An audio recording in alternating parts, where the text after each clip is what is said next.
नमस्कार मंडळी, गॉसिप गर्लच्या आजच्या नवीन पॉडकास्टमध्ये पुन्हा एकदा तुम्हा सर्वांचं खूप खूप आणि मनापासून स्वागत आहे. आजचा पॉडकास्ट एका ताईंच्या स्पेशल रिक्वेस्टवरून मी करत आहे, कारण त्या ताई बिचाऱ्या किती दिवस मला सांगत होत्या की कर ना ताई, कर ना, तू करतच नाही आहे. मी किती वेळा तुला सांगितलं, तू करतच नाही आहे. अहो ताई, मी सगळ्यांवर करणार, सबकी बारी आएगी, सगळ्यांवर पॉडकास्ट होणार, असं कोणाला सोडत नसते मी. पण काय आहे ना, काही लोकांना ना सध्या म्हणजे थोडं इग्नोर केलं तरी चालतंय, त्यांचं काय नसतंच. म्हणजे काही लोक असे आहेत ना की ते लोक परत त्यांचं तेच असतं, त्याच्यामध्ये त्यांच्या व्हिडिओजमध्ये, त्यांच्या व्लॉग्समध्ये काही नवीन नाही आहे. आणि ऑलरेडी ज्या चुकांबद्दल आपण त्यांना बोललो आहोत त्या चुका काही त्या सुधरवायला तयार नाहीत. तर अशा लोकांना काय बोलायचं? हे लोक निर्लज्जम सदा सुखी आहेत. त्यांच्यापैकी एक जण म्हणजे, मैं कभी नहीं कहता आँखों की देखी, मैं सिर्फ करता हूँ फेंका फेंकी, तेरा मेरा मिलना दिमाग को शॉर्ट हो गया है. असं काहीतरी गाणं लावलंय त्याने, तोच तो पक्या भाऊ, पक्या पकाव, दुमदुम तनान पक्या पकाव, पक्या पकाव, दुमदुम तनान पक्या पकाव, पक्या पकाव.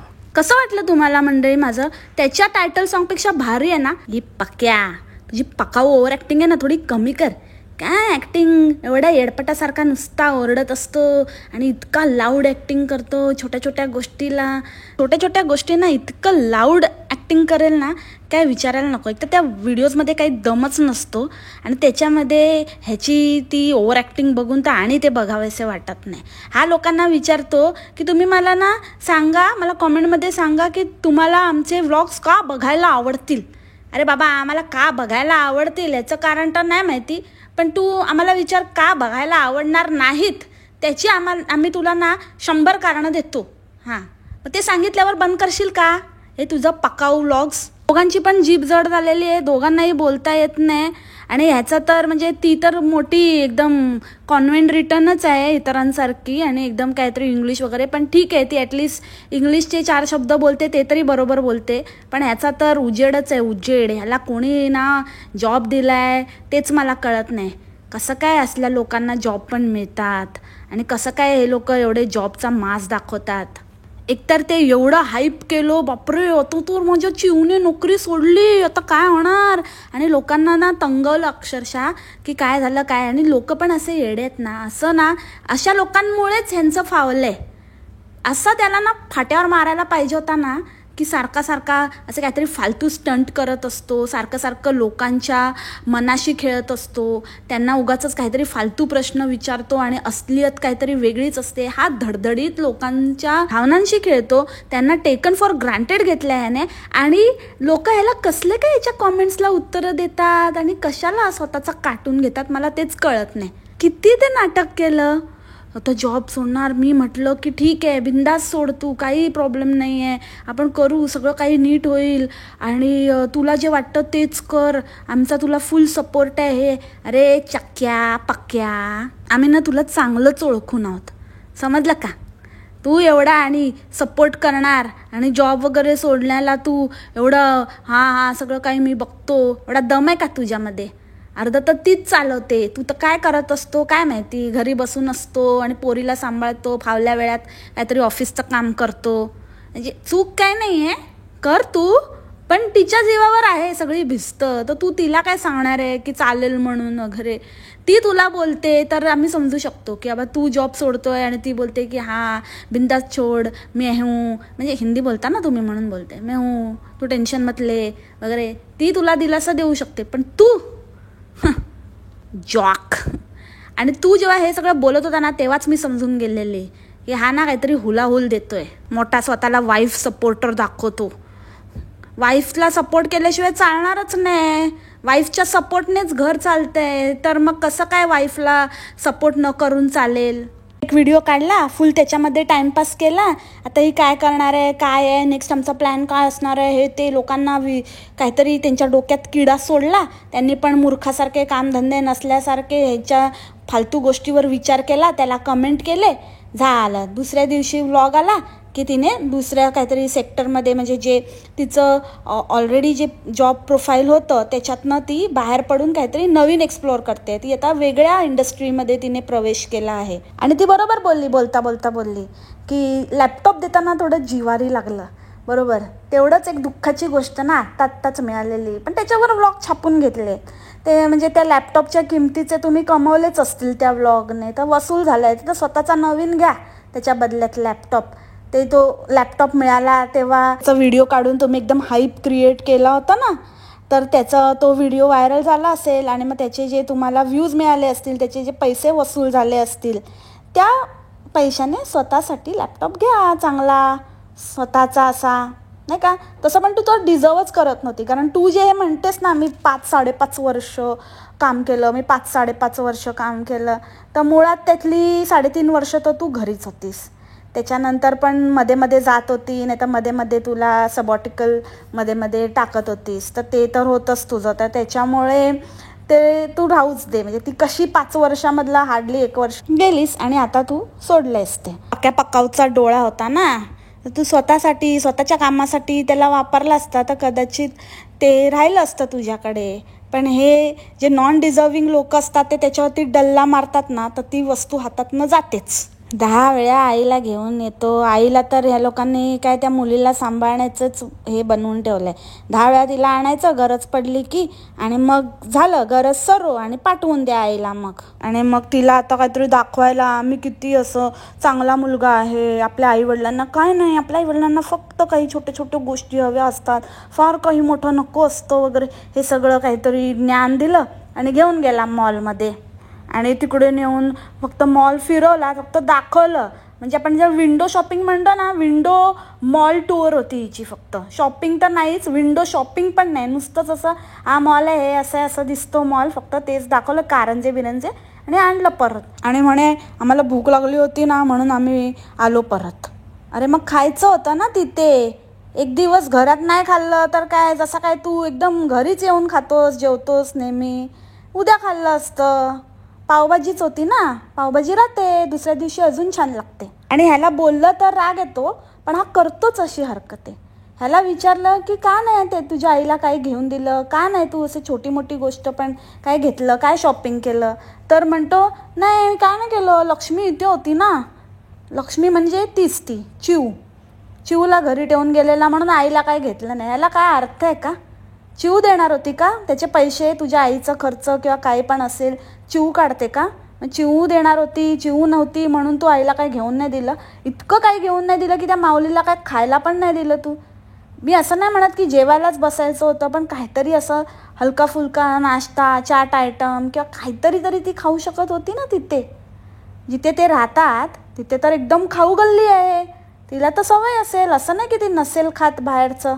आणि दुसऱ्या दिवशी बायकोला घेऊन गेला शॉपिंगला भावाकडे, आणि मग त्या भावाला काहीतरी तिच्या भावाला काहीतरी आयफोन वगैरे घ्यायचा होता, तर मग तिथे गेला होता. तर येताना तिथून जेवून आलो म्हणाला मस्तपैकी, मॉलमध्येच आम्ही खाल्लं वगैरे. मग तुम्ही जेव्हा तुमच्या बायका मुलांना नेता फिरवायला, तेव्हा असंच त्यांना उपाशीपोटी परत आणता का? तेव्हा बरोबर खाता ना तुम्ही, तेव्हा कसं प्लॅन करून जाता? मग आईला घेऊन गेला होतास तेव्हा घरी जेवणाचा घाट कशाला घातला? मग आईला पण बाहेरच खाऊन आणायचं होतं ना. इतका डांबिस माणूस आहे ना, नुसता गोडबोल्या लोकांना उल्लू बनवतो. चॅप्टर कुठला. तू जे म्हणतोस ना की आईवडिलांना काही नको असतं, त्यांना फक्त असं छोटंच काहीतरी आपला सहवास असतो, ते तर असतंच, पण सगळ्यांच्या बाबतीत असं नसतं. त्यामुळे तू जनरलाइज करू नको या गोष्टी. खूप लोकांना काही हवं पण असतं, काही आईवडिलांना बऱ्याच काही गोष्टी हव्या असतात, काही आईवडिलांच्या इच्छा अपेक्षा मुलांकडनं खूप असतात. समजलं ना. ती एक वेगळी ऑल टुगेदर दुसरा एक वेगळा व्लॉग बनवू शकते मी त्याच्यावरती. काही मुलांवर खूप जबाबदारी असते आणि त्यांना माहिती असतं की कसं काय मॅनेज करायचं, कसं काय लागतं आणि काय काय दिव्यातनं जावं लागतं, तेव्हा जाऊन घरातल्या गोष्टी बॅलन्स होतात. तुला बोलणं खूप सोपं आहे आणि तुझ्या आईला काय हवं आहे नाही आहे ह्याची तू तसदीच घेत नाहीस, तर तू काय सांगणार? ती काय बोललीच नाही की तिला काय हवं आहे नाही आहे, तू तिला विचारलंच नाही. तू हे स्वतःच ठरवून टाकलंस की आईला काहीच नको आहे. चक्क ती बोलली आम्हाला भूक लागली, तरी तुला एकदा असं नाही वाटलं की तिथे काहीतरी छोटं मोठं खायला द्यावं, तिला घरी घेऊन आलास. आणि वर सांगतो तीच बोलली. ऑब्व्हियसली तीच बोलणार आहे ना, ती थोडीच समोरून बोलणार आहे की नाही मला इथल्या इथेच खायचं आहे, इथे पण थोडंसं काहीतरी खाऊया म्हणून. असं काही लोक म्हणतात, काहींचा स्वभाव असतो, काहींचा नसतो. ती नसेल बोलली, पण तू समजायला पाहिजे होता ना मुलगा म्हणून.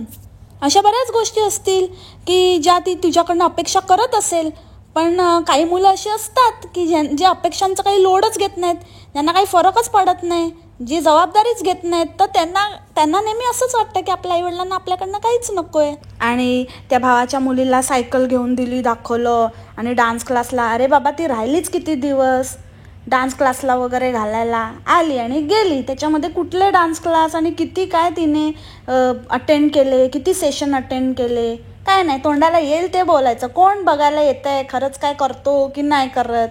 आणि ती सायकल, ती तर लवशव लॅबची, तर त्याच्यामुळे ती फ्रीच मिळालेली.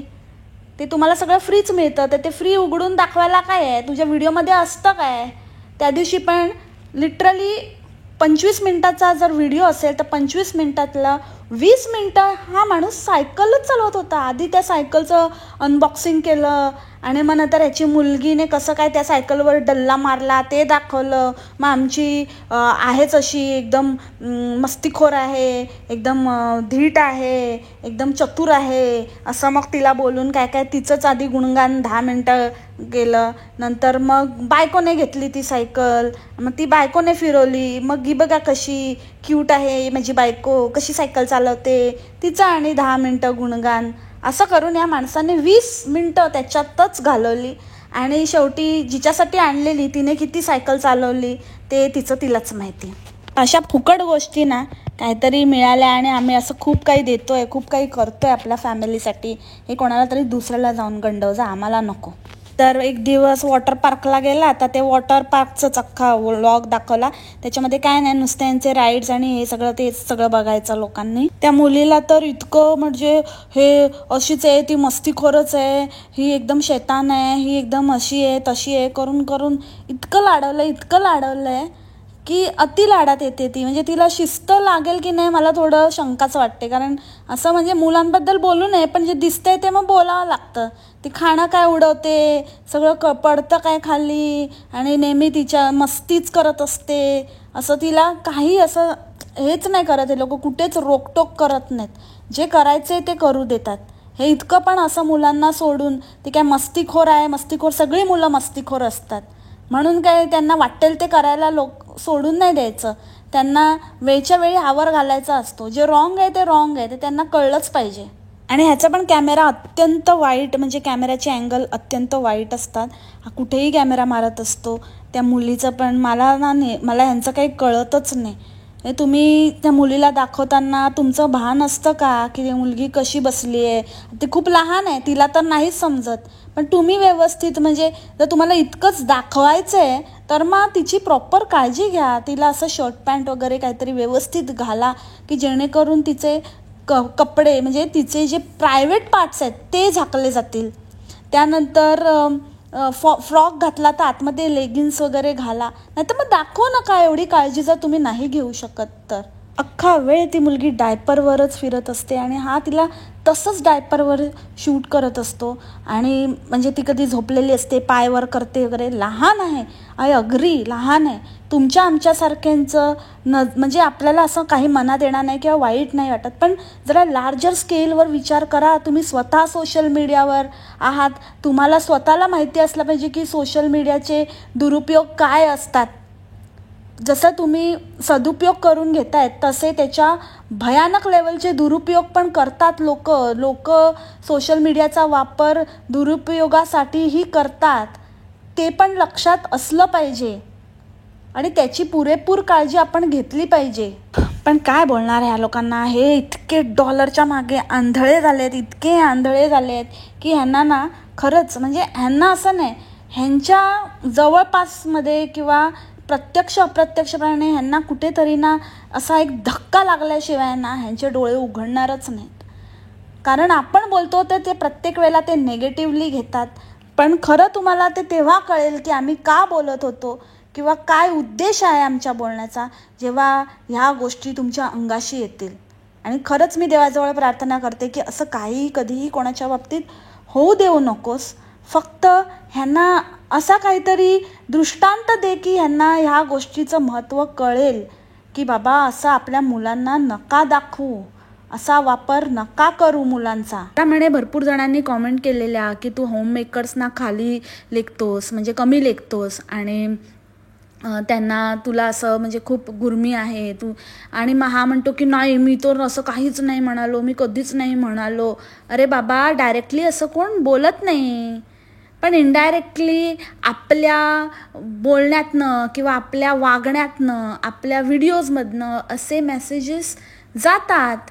आणि जे काही तू बोलतोस, जे काही तुझे रील्स आहेत त्याच्यामध्ये जसं तू सरकॅस्टिकली बाई माणसासारखा ज्ञान देत असतोस ना, त्याच्यावरून कळतं की तुझ्या मनात काय आहे आणि ओठावर काय आहे ते. राहिला प्रश्न बायकोचा असण्याचा, तर ते तर तू आहेसच, ते तू अगेन अँड अगेन प्रूव्ह केलं आहेस. कारण बायकोला सपोर्ट करणारा हजबंड वेगळा असतो, तो सपोर्ट करतो पण तो सायलेंट सपोर्टर असतो किंवा कधीतरी क्वचित असं कुठल्या गोष्टीला अप्रिशिएट करतो. तुझ्यासारखा नाही उठता बसता नुसतं लाळ गोटेपणाच करत राहतो. त्या दिवशी काय ते येताना खाऊन पिऊन निघालो होतं आम्ही, मॉलमध्ये खाल्लं होतं, म्हणून आम्हाला वाटलं हिचं पण पोट भरलं असेल, पण मग ती जुज्जू जुज्जू करून रडायला लागली. तर मग आता तिचं फॉर्म्युला तर आहे आमच्याकडे, पण आता ती ना हे आणायला गेली आहे, काय गरम पाणी रेस्टॉरंटमधनं घ्यायला गेली आहे. आणि गरम पाणी ती रेस्टॉरंटमधनं मागून घेऊन आल्यानंतर तिला बोलतो, wow I really appreciate your presence of mind, good mother, तू खूप छान आहेस, तू खूप चांगली आई आहेस, तू अशी आहेस, तू तशी आहे. काय आहे म्हणजे हे कोणालाही एवढं अक्कल असते, कोणीही एवढं डोकं वापरू शकतो. ते तुला नाही आहे म्हणून तुला असं वाटतं का की तिला खूप जास्त अक्कल आहे? तुझी अक्कलच नाही आहे, कमी आहे. कमी नाही म्हणजे नाहीच आहे तुला, म्हणून तुला तिचं जास्तच कौतुक आहे का? कारण हे खूप खूप म्हणजे खूपच बेसिक होतं. इतकं पण अति करण्याची काहीच गरज नाही आहे. त्या मानाने मग मी त्या फुगुनीला चांगलं म्हणेन. म्हणजे खरंच ती त्या मुलीला इतके दिवस ट्रिपला घेऊन गेली आणि तेव्हा तिने जेवणाचं वगैरे तिचं कसं काय प्लॅन केलं होतं आणि तिने सगळं सांगितलं, ती कसं काय सगळं पॅक करून घेऊन गेली होती, ते मला खरंच अप्रिशिएट करण्यासारखं वाटतं. ह्याच्या कम्पॅरिझनमध्ये जर तसं म्हणायला गेलं तर ह्याचं काय आहे, नुसतं रेस्टॉरंटमधनं तिने गरम पाणी आणलं तर एवढं काय मोठं पॅरेंटिंगच्या धडे द्यायला लागला आणि बेस्ट पॅरेंट आणि बेस्ट मदर आणि ह्या आणि त्या. म्हणूनच तुला बोलतात, तोच आहेस तू रेडाचा. उगाच काहीतरी प्लॅन करून आणि काहीतरी स्क्रिप्ट करून असं आपण किती छान आहोत, किती आदर्श आहोत वगैरे दाखवण्याचा फालतू प्रयत्न करत असतो प्रत्येक वेळेला. बरोबर आहे, तुझं नाव पकाव, कुठचा पकावच आहेस तू एक नंबरचा. तू पण जाऊ शकला असतास ना, गरम पाणीच तर मागायचं होतं आणि कोणीही देईल ते, त्याच्यामध्ये काय आहे. आणि नाहीच अगदी दिलं तर तू 5-10 रुपये देऊन पण गरम पाणी घेऊच शकतो, एवढं काय तुला हे नाही आहे, काय प्रॉब्लेम नाही आहे. आणि इतकं तर माणुसकी असतेच की गरम पाणी कोणी लहान मुलासाठी गरम पाणी काय, तुला गरम दूध पण मिळालं असतं. प्रेझेन्स ऑफ माइंडच्या गोष्टी करते तू. उलट त्या हॉटेलवाल्यांचे वगैरे त्यांचं चांगलं बोलायला पाहिजे होतं, त्यांना अप्रिशिएट करायला पाहिजे होतं. पण ह्याला आपल्या ह्याच्या सुंदरीसमोर काही दिसतच नाही. आणि विकेंडला सामान वगैरे भरायला गेला, घरचं सामान ग्रोसरी शॉपिंग करायला गेलं तर म्हणतं असं असतं आय टीवाल्यांचं विकेंड. आय टीवाले रिलेट करू शकतात का? फक्त आय टीवालेच जातात का विकेंडला ग्रॉसरी शॉपिंग करायला? बाकी लोक काय कामधंदा नाही करत? फक्त आय टीवाले करतात तोच कामधंदा, बाकी काय लोक काय करतात मग? टाइमपास. सगळ्याच जणांचं हे रुटीन असतं. जर सॅटर्डे संडे सुट्टी असेल तर सॅटर्डे लोक फिरायला जातात किंवा आपलं काहीतरी लीजर टाईम एन्जॉय करतात आणि संडेला नॉर्मली लोक पूर्ण वीकची तयारी करतात किंवा बाकी जी राहिलेली कामं असतात ती उरकतात. सगळ्यांचं हेच रुटीन असतं. मोठा शहाणा आला मोठा. आणि ते फादर्स डेला पण बापरे ते ग्रीटिंग करून ठेवलं होतं, नॉर्मलच त्याच्यामध्ये असं ड्रॉइंग केलं होतं आणि लिहिलं होतं. आणि ते डेफिनेटली तुझ्या बायकोनेच लिहिलं होतं. तिने तर ती छोटी मुलगी, एवढी 1.25 वर्षाची मुलगी, ती थोडीच काय लिहिणार आहे. तर हे सगळं बायकोनेच काहीतरी लिहिलं होतं. आणि काय तो म्हणे मला इतकं भरून आलं ना. आणि ॲक्टिंग म्हणजे मी तेच बोलते ना, ह्याची ॲक्टिंग इतकी लाऊड ॲक्टिंग आणि इतकं काही नुसतं ह्याला असं लिहिलं नाही, ए पक्या पका असं लिहिलं असेल ना तरी पण याच्या डोळ्यात पाणी येईल पक्काव कुठचा. तर म्हणतो मला इतकं भरून आलं, तिथे असं लिहिलं होतं आणि ते कार्ड बघून वगैरे, पण मी एक्सप्रेसच नाही करू शकलो. तर आज मी तुला सांगतो थँक्यू. आणि बायकोला सांगत होता, अरे ती बायको तिच्या बाबांना लिहिल ना बाबा, तू तुझ्या मुलीला बोल ना, तू तुझ्या मुलीकडे, म्हणजे भलेही बायकोने तिच्या बिहाफवर केलं असेल, पण तू तुझ्या मुलीकडे ह्या गोष्टी एक्सप्रेस केल्या पाहिजे. तिथे पण बायकोचेच गोडवे गायला बसला तिकडे पण. काय बोलतं, I really appreciate. It was so nice. Thank you, Chiu. Thank you so much. I really appreciate this gesture. Gesture असतं ते. शी यार, कुठून मारो खोपडी तोडतो साले का. हा असा आहे, असा म्हणजे बोलतात ना, सुंब जळला तरी पिळ जात नाही, तर हा तसा माणूस आहे. ह्याला तुम्ही काहीही म्हटलंत ना, त्याच्या हाती घबाड लागलेला आहे त्या चिवच्या रूपाने. त्याच्यामुळे तो आता फक्त त्याच्याकडे एकच ऑप्शन आहे, तिचे गोडवे गात राहायचं बस. चिव चिव चिव चिव, हे आपणच समजून घेतलं पाहिजे. ह्याच्यावरून याचं कळतं याची लायकी काय आहे, हा किती काय सर्वाईव्ह होऊ शकतो. राहिली गोष्ट ते हिंजेवाडी काय आहे ते मला माहिती नाही, IT पार्क. तर त्याच्यावरून पण बऱ्याच कॉमेंट्स याला आल्या होत्या की तू पण हिंजेवाडी बोलतो. तर म्हणजे ते काहीतरी मध्ये मी असं प्रकरण बघितलं होतं, वाचलं होतं, पेपरमध्ये वगैरे पण आलं होतं की म्हणजे ते हिंजवडी आहे वाटतं, पण IT वाल्या लोकांनी त्याला हिंजेवाडी केलं आहे. तर त्याच्यावरती आक्षेप घेतलेला बऱ्याच लोकांनी. मला पण नीट माहिती नाही आहे एक्झॅक्टली प्रकरण काय आहे. तुम्ही मला कॉमेंटमध्ये नक्की कळवा की काय सीन आहे तो. आणि आजचं पॉडकास्ट इथेच थांबवते. फक्त म्हणजे खूप दिवस रिक्वेस्ट येत होती म्हणून मी आज हे पॉडकास्ट घेतलं. उद्या भेटूया आपल्या विकेंडच्या वारमध्ये. उद्या खूप धमाका होणार आहे, कारण माझ्या ना डोक्यात गेलाय तू झमुऱ्या, गेलास तू आता खतम. उद्याचं आपलं पॉडकास्ट अजिबात चुकवू नका. भेटूया उद्याच्या पॉडकास्टमध्ये. तोपर्यंत खा प्या मस्त राहा आणि स्वस्थ राहा. Take care, bye, मासलामा.